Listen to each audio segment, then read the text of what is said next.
Ndabashuje inshuti bakunzi ba Africa Plus. Nayo makuru agezweho muri aka kanya, Senateri Mukabalisa Donatilla yapfuye.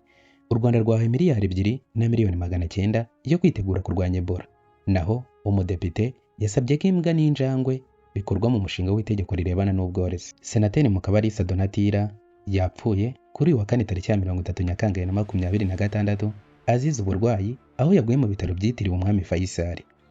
Itariki y'urupfu rwe yahuriranye n'itariki yavutseho kuko uyu munsi yari kuba ari isabukuru ye y'imyaka 66 nk'uko byagarutsweho na Senateri Emmanuel Havugimana, umwe mu bakoranye igihe kirekire mu nteko nshinga amategeko. Senateri Mukabalisa yavutse mu mwaka w'1960, avukira i Nyamata mu karere ka Bugesera. Yize amashuri abanza n'ayisumbuye mbere ya Jenoside. Nyuma ya Jenoside yakorewe Abatutsi mu mwaka w'1994 yize muri kaminuza yigenga ya Kigali IYRK mu ishami ry'amategeko, aho yaje no kuba umwarimu wigisha amategeko muri iyo kaminuza yizemo, ariko yigishije no muri kaminuza ya INRAC. Yakoze imirimo itandukanye mu miryango mpuzamahanga nka OMS na UNDP mu myaka 16 mbere yo kwinjira muri politiki, aho yaje no kuyobora inteko nshinga amategeko y'umutwe w'abadepite guhera muri 2013 kugera na 2024. Senateri Donatilla Mukabalisa yabaye umunyamabanga mukuru w'ishyaka rya PR mu bihe bitandukanye ndetse ribera umuyobozi mukuru, ni ukuvuga perezida w'ishyaka. Akaba yari umunyapolitike uzwi cyane mu Rwanda. Uretse ubuzima bwa politike, Senateri Mukabalisa Donatilla yari yarubatse, afite umugabo n'abana 3, akaba azibukirwa ku mirimo myiza itandukanye yakoze. Umuryango w'abibumbye wageneye u Rwanda miliyoni 2 z'amadolari y'Amerika, ni ukuvuga miliyari 2,900,000 z'amafaranga y'u Rwanda mu rwego rwo gushyigikira gahunda yarwo yo kwitegura guhangana n'icyorezo cya Ebola kimaze kugaragara ku basaga 3,200 mu gihugu cy'abaturanyi cya Repubulika Iharanira Demokarasi ya Kongo RDC.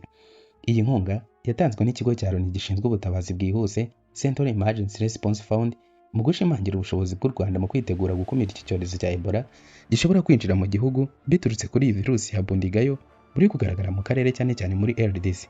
Iyi nkunga itanzwe mu gihe Minisiteri y'Ubuzima ihamya ko kugeza uyu munsi nta murwayi wa Ebola uragaragara mu Rwanda, ariko ingamba zo ku mipaka no ku mavuriro cyangwa ahahurira abantu benshi zarushijeho gukazwa mu kurinda ubuzima bw'abaturage.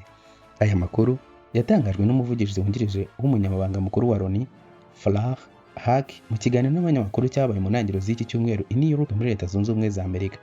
Yavuze ko umuryango w'abibumbye n'abafatanyabikorwa bawo bari mu bikorwa by'ubutabaji bukomeje gushyira imbaraga no gushyigikira Leta y'u Rwanda yashyizeho mu kongera imyiteguro yo guhangana n'icyorezo cya Ebola no gukumira mu turere duhana imbibi na Repubulika Iharanira Demokarasi ya Kongo by'umwihariko.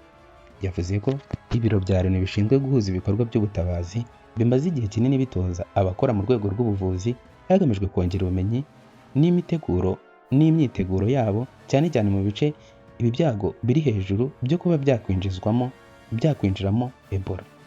Yagize ati abafatanyabikorwa ba Loni bongereye ubumenyi abakora mu rwego rw'ubuzima ku bijyanye no gukumira ubwandu no guhangana nabwo, gutahura abarwayi mu buryo bushya ndetse no gutangira amakuru ku gihe. Abafatanyabikorwa ba Loni nanone kandi batanze ibikoresho by'ubwirinzi, ibyo gufata ibipimo, ibyo gusuzuma, amazi meza n'ibikorwa by'isukuro by'umwihariko mu duce dufite ibyago byinshi byo kwinjirwa.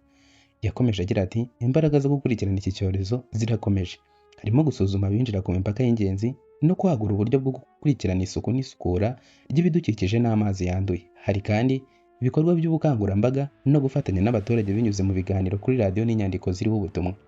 Farhan Haq yavuze ko ikomeje gutangaza izamuka ry'abarwayi ba Ebola n'imfu muri RDC, bikaba bikomeje gushyira igitutu kuri serivisi z'ubuvuzi no ku mbaraga zishyirwa mu guhangana n'iki cyorezo.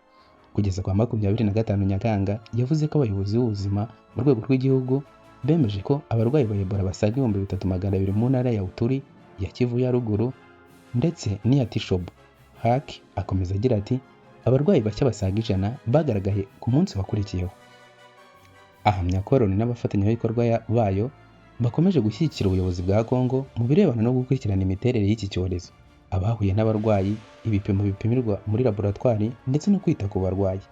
Ati ishami rya Loni ryita ku biribwa ryatanze ibyo kurya ku barwayi, abahuye n'abarwayi n'abatishoboye basaga 23,000 mu ntara ya Uturu, Kivu ya ruguru na Kivu y'amajyepfo. Yasobanuriye ikigega cya Loni cyita ku bana n'abafatanyabikorwa cyasuye ingo zirenga 2,700 mu gushyigikira no gukurikirana abakekwaho n'ubwandu mu miryango yagaragayemo ubu bwandu.